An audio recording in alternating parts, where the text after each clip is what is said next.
সবাইকে শুভ বিজয়া জানিয়ে আমি আমার রান্নাঘরের রেসিপি শুরু করছি। বাড়িতে না বাচ্চা যদি থাকে বাড়িতে অনেক কাজ কমে যায়। কেন? দাঁড়ান বলছি। এই 4টে ডিম নিলাম, তাতে একটু নুন দিয়ে ভালো করে ফেটিয়ে কড়াইয়ে সর্ষের তেল গরম করতে দেব। গরম হয়ে গেলে এই ডিমটাকে দিয়ে জিরি করে ভেজে নেব। কদিন বাইরে খুব খাওয়া দাওয়া হয়েছে আর বাইরের খাবার খেতে ইচ্ছে করছে না, তাই ঘরে কম খাটালিতে একটা ইউনিক রেসিপি করে ফেললাম। তাছাড়া কালকে ট্রেন জার্নি করে এসেছি, বেশি রান্না করতেও ইচ্ছে করছে না, তাই এমন একটা তরকারি করছি যাতে আর অন্য কিচ্ছু লাগবে না। এই দেখুন, ডিমগুলো ভাজা হয়ে গেছে, তুলে নিচ্ছি। এই রান্নাটা করতে হার্ডলি 10 মিনিট লাগে। আবার সেই কড়াইয়ে তেল দিয়ে দিলাম। তেল দিয়ে জিরি করে একটা পেঁয়াজ কেটে রেখেছিলাম, সেটাকে ভেজে নেব। বেশ লালচে করে ভেজে নেব। আর বললাম না, বাড়িতে বাচ্চা থাকলে অনেক কাজ কমে যায়। আমি 7টা ডিম আনিয়েছিলাম। 7টা ডিমের মধ্যে গিয়ে রান্নাঘরে দেখছি 7টা ডিমই ভেঙে গেছে। পরে গবেষণা করে আবিষ্কার করলাম যে আর্য সেটাকে ভেঙে দিয়েছে। তাহলে কি হলো? এই রান্নাটা করতে গেলে তো আমার ডিম ফাটাতে হতো, আর্য সে কাজটা করে দিয়েছে। তাই বাচ্চা থাকলে অনেক উপকার হয়।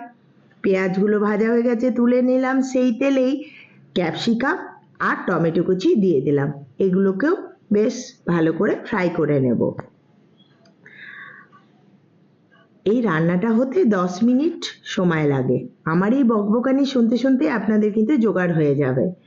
একটা স্টিলের টিফিন বক্স নিয়ে জিরি করে রাখা ডিমটাকে নিয়ে নেব, আর পেঁয়াজটাকে ভেজে রেখেছি সেটা এটার ভেতরে দিয়ে ডিম আর পেঁয়াজটাকে খুব ভালো করে মাখিয়ে নেব। আর হ্যাঁ, কে পুজোয় কোথায় ঘুরলেন, কি করলেন আমাকে জানাতে কিন্তু ভুলবেন না। আর কে কি নতুন রেসিপি রান্না করেছিলেন সেটাও কিন্তু জানাবেন। আর এই যে আমি আজ যে রেসিপিটা বানাচ্ছি সেটা আগে আপনারা বানিয়েছেন কিনা সেটাও আমাকে কমেন্ট করে জানাবেন। এই দেখুন, ক্যাপসিকাম আর টমেটো যেটা ভেজে রেখেছি সেটাও দিয়ে দিলাম। আর দিয়ে দিলাম 1 চামচ সর্ষে আর 3 চামচ পোস্ত বেটে রেখেছিলাম, সেটাকে দিয়ে দিলাম।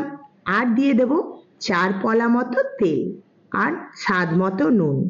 সবগুলোকে খুব ভালো করে মাখিয়ে নেব। তবে হ্যাঁ, দুর্গাপুজোতে কিন্তু ভয় লাগছিল যে বৃষ্টি হবে, সেটা কিন্তু হয়নি, তাই আমরা খুবই খুশি। আমাদের পুরুলিয়াতে কিন্তু দুর্গাপুজোতে কোনো বৃষ্টি হয়নি। আমাদের দেশের বাড়ি পুরুলিয়া, তাই চলে গেছিলাম রান্নাঘর বন্ধ করে, আবার চলে এসেছি। আবার হোম মেকার কিচেন খুলে গেছে। এবারে ওপর থেকে একটু ধনেপাতা আর 2টো লঙ্কা দিয়ে দিলাম। হ্যাঁ, এখানে যারা বেশি ঝাল খান তারা বেশি লঙ্কা দেবেন, টেস্ট কিন্তু আরও বেড়ে যাবে। ব্যাস, ঢাকা ওপর থেকে, হ্যাঁ ওপর থেকে 1 পলা সর্ষের তেল দিয়ে দেব। ঢাকা দিয়ে এটাকে স্টিমে দিয়ে দেব। কড়াইয়ে জল দিয়েছি, এটাকে ঢাকা দিয়ে 7 মিনিট মতো কুক করব। আর ফ্লেম একদম কিন্তু মিডিয়ামে থাকবে, গ্যাস হোক ইন্ডাকশন হোক যাই হোক সেটা মিডিয়ামে থাকবে। হয়ে গেছে, কিছুক্ষণ ঠান্ডা করে আবার নামিয়ে নিচ্ছি। গন্ধ কিন্তু দারুণ বেরিয়েছে, টিফিন বক্স খুলিনি তাতেই গন্ধ বেরিয়ে গেছে।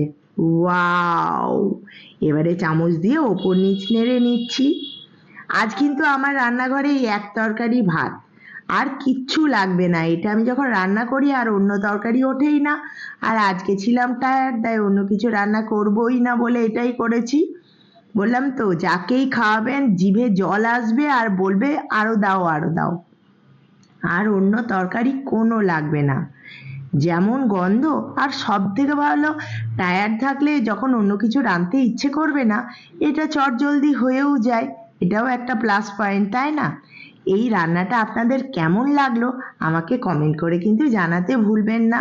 আপনাদের কমেন্ট কিন্তু আমার কাছে অনেক মূল্যবান, আর কমেন্ট পড়তে এবং রিপ্লাই দিতেও আমার খুব ভালো লাগে। আর এই রেসিপিটা কেউ ট্রাই করেছেন তো সেটাও আমাকে ছবি শুদ্ধ পাঠাবেন, আমি অপেক্ষায় রইলাম। তাহলে এবারে টেস্ট করে বলি কেমন হয়েছে।